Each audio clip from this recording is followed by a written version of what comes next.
लाली गुलाली छितत आयन वो, हाँ छितत आयन वो, तोरे घर के मुहाटी संगवारी। हाँ पूछत आयन वो, हाँ पूछत आयन वो, तोरे घर के मुहाटी संगवारी। ओहो, अरे ले चुप करा ना वो देख देख देख वो सुना चाहिए मन खलो काटे।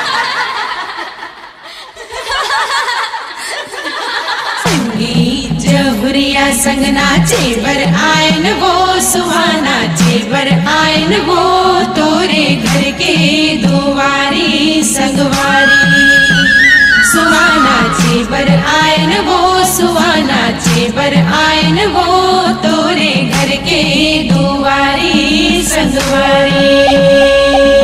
आहा कतीक सुघर का तो बेटी है। वाह बढ़िया बढ़िया बढ़िया। ले बेटी हो आओ गाओ आओ सुनाओ आओ सुनाओ आओ ना चलो।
झूली झूली सुवना चंदेनी गोंदा उचिरैया फूल गे।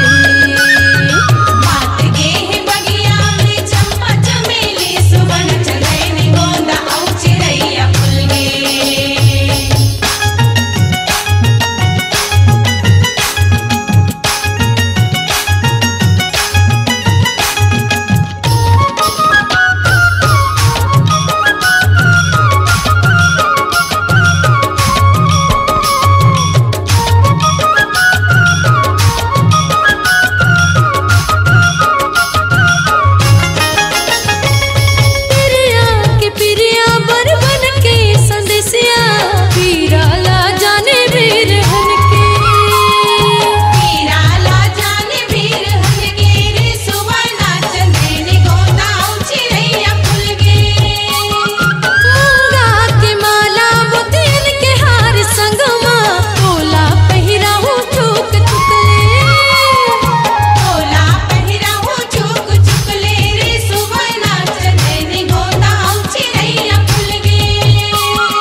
जैसे के मैया मुरली दे हो ना रे सुवना के तई के दैबो असी नारे सुवना के तैसे के दैवो असे बेटवा ना बेटवा तुर घर भर हो नारे सुवना कीजियो तुम लाख बरिस नारे सुवना के जियो तुम लाख बरिस नारे सुवना के जियो तुम लाख बरिस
स्टूडियो, नेमीचंद गली नंबर 2, गंजपारा रायपुर।